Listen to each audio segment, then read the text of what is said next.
Let's talk to Jodie Rocco, who is in Las Vegas, a place that probably does not have to worry about any devastation from a hurricane anytime soon. Jodie, thanks for joining me today. Thanks for having me as usual, Adam. How are you? We're going to get to the VMAs because you certainly have your own experience with music awards. If you haven't heard Jodie before, we usually talk about politics, but for the record, she is one of the backup singers, or was one of the backup singers of Milli Vanilli, and they had a Grammy, but they had it taken away from them, even though, like, the music's still the same. Someone had to sing it, right? But we'll get to that in a minute. Right, and I was part of the group, actually. I was one of the 4 original members of the group, and we also won 3 American Music Awards, which we still have, so. Yeah, that's true, but we won't talk about the Grammy, but, yeah, someone still sang the songs, regardless of who they put in front, but that's another story. Let's talk about what's going on in Houston and your thoughts about this. We're in this interim period now. We don't know how devastating it's going to be, as I've mentioned earlier in the show, because tomorrow's going to be a big day. But what do you think about the whole response and the way people are talking about it? Well, I think the response from the Trump administration, for me, I think it's fantastic. They're doing everything they can. That's not my issue about anything there. I think the biggest problem is common sense, which is not all that common, as we know. If you know, since I knew when I was watching the news, which means me, like 300 million or 340 million other people, watch the news to figure out what's going on. So if I knew that this was going to be a devastating storm already at the same time these people knew, which is days before this hurricane hit, it's like being prepared in California for an earthquake, where I lived for 14 years. Right. You're prepared in the event of a disastrous earthquake. And believe me, I was at the Big Bear quake, and I was at 2 other massive, devastating earthquakes where you had to be prepared. Well, again, but Jodie, the thing is, that's a general preparation for an earthquake. There's only so much you can do. You don't get a warning. Hurricane, it's a little bit trickier than that. Right. I agree with you. Well, Did you read it's not trickier. It's easier because you have that 5-day warning, 4-day warning, 3-day warning. They told you last week that this hurricane is going to drop more water on Monday, Tuesday, and Wednesday than any other time because it could reverse and go back. Yeah. I mean, I would like to think, and it is an issue in Northeast Florida where I am now, that you just pack up at the first possible opportunity. You avoid 2 days before, you probably didn't have to worry about any traffic. You can get out of there in time.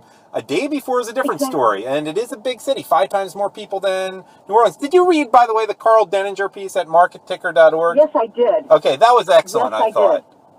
It was fantastic. He's absolutely right. Again, common sense. If you know, he tells the story of the guy, whatever, who says, yeah, well, I'm getting it together, and we're going to go. I'm not sure if I want to go. And then all of a sudden he's on the top of his house waiting for, because they knew a week before there was going to be this problem, and yet nobody took it seriously. I don't understand that. I would like to think that if I had a house here, I would expect that every 2-3 years I'm going to have to evacuate during hurricane season, and I don't have a house here. It's not like hurricanes are, every week. It's not like it's never happened before. It's constant. They are in hurricane season. This is my point. In Las Vegas, we're in monsoon season. Right. You're prepared for the flash flooding. Turn around, don't drown. And believe me, people are stupid. They think they can wade in the water. It's like a rushing river going 200 miles an hour. You will die. Yeah. You will pick up your car and you will die. Okay? So the monsoon season, you're prepared. You are absolutely prepared in the state of Nevada, especially in Las Vegas. Because those torrential rains will pour down, drop a foot of water, and in 10 minutes later, the sun is out. But people are still in the floodwaters because they don't pay attention. Yeah, I would think every 2-3 years, you're just going to, Houston's far, but if you're in Florida, you're going to pack up your stuff, almost have it as a plan. It's going to happen every couple of years, and you're just going to go to Atlanta for a few days and enjoy what Atlanta area has to offer. And it's just going to happen. We're poor. Not an excuse. Would you rather be dead or poor? What do you want? You have to make that decision. Right, and you can still get a Greyhound bus. You probably could have gotten on the bus and look, if you're poor, you don't have anything, you're not going to lose that much. Realistically, you get out of there. Except for your life. Right, and if you would explain to someone somewhere at some agency, if you would call them and say, we're poor, we can't afford a bus ticket, you think they're going to say, well, I'm sorry, you have to die. No, I can't imagine that somebody's just going to turn their back on you. There was so much in place during this. The biggest problem they're having is the infrastructure on the dams.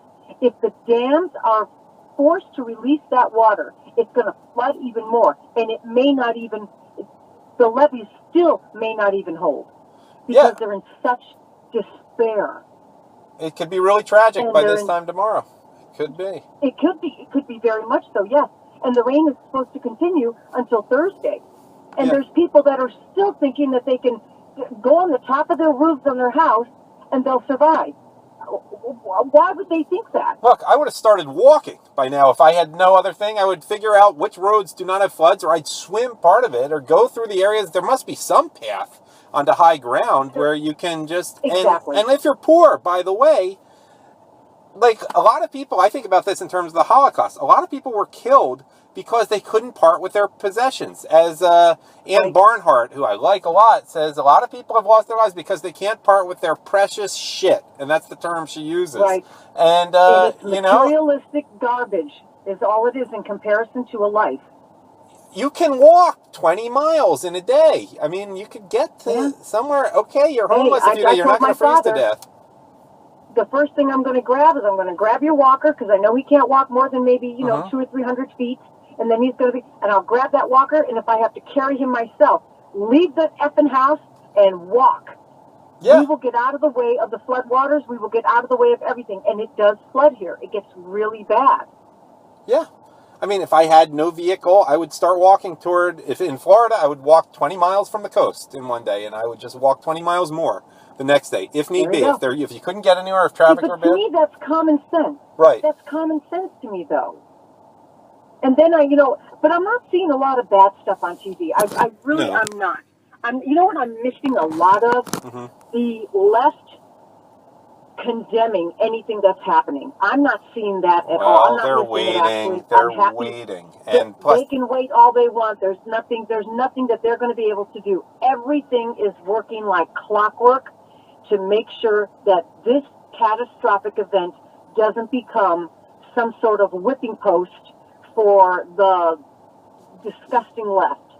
And, at a certain point, there's only so much that can be done. If it's a once-in-a-century storm, at a certain point, and this is what Carl Denninger would say, you've assumed the risk a little bit. Just like it could happen in Florida, there's only so much you can do in a catastrophic storm. Right. You're assuming the risk. If you live in Philadelphia, the area I'm from, you're not, you don't expect any risk other than maybe a race riot or the city being burned down if the Eagles ever win the Super Bowl. But that's another story. We only have a little bit of time left. That would probably happen. It was pretty bad when the Phillies won the World Series in 2008 in Center City.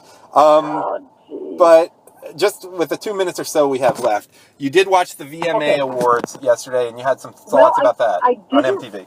I didn't watch the whole show because I'm so sick and tired of the political agenda of most of the people. And when I heard that Katy Perry was going to be hosting it, gagged me first. I love her as a musician and as a singer and a performer, but shut up and sing.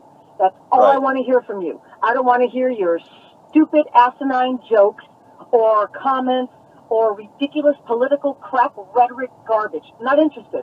And I guarantee you, the 14-year-old that buys your record could care less.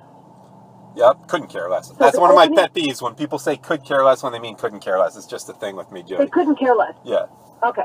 So they're not interested. These 14-year-olds are probably looking at her going, what are you talking about? Just sing. You came out in a really cool costume, and now you're making political statements. Not interested. The best part for me of the night, there were two. Taylor Swift's new song, which I loved, and Pink. Pink, for me, was just phenomenal. Pink's a serious musician. All the other political... She doesn't get political, does she? She's all about music, right? She does, but she is very, very reserved when she's in a moment like this, because last night the Vanguard Award was about her. She wasn't about to give to anybody else, and that's smart. What was Lena Dunham's role, by the way? Was she a co-host with Katy Perry? I heard she was involved. I didn't see her name anywhere, to tell you the honest to God truth. I don't know. Must have been a mistweet. I never saw anything with her. I saw, like I said, the video, Taylor Swift's video, and she didn't show up because her and Katy Perry are having some sort of spat. which I think is a stupid reason not to show up, but I think Taylor Swift is extremely talented. She reinvents herself every time she brings an album out. I thought the video was fantastic. The song is great, and it's just another notch in her lipstick case. She is moving forward. Love her. Real quick, did you win? Those two for me were great. Did you win any VMAs with Milli Vanilli? I'm trying to remember. I don't think VMAs were around at the time. They didn't exist in '89, which would have been the big year.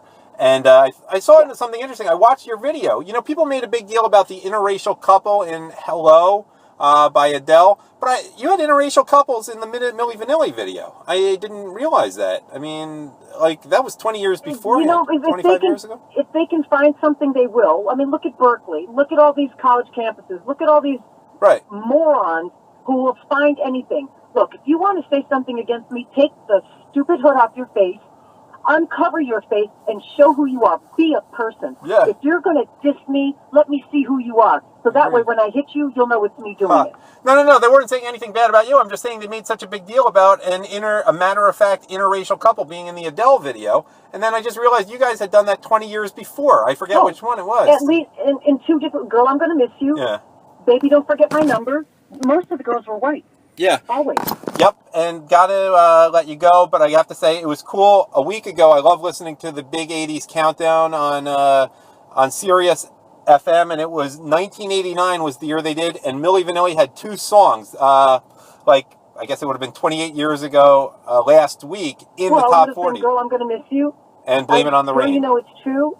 Well, no, Girl, you know it's true, and Blame It on the Rain didn't come out till the next year. No, in America it was definitely, I heard it. No, not Blame It on the Rain. It was Girl, I'm Gonna Miss You, and Baby, Don't Forget My Number, it was. I heard it. Baby, Don't Forget My Number, exactly. That's what it was. Right. All right, yeah, great. Blame It on the Rain came a little bit later. Yep, that's right. And so you guys were pretty big by late summer there, but you had two different songs on there, so that was cool. Probably only overlap for a week or two.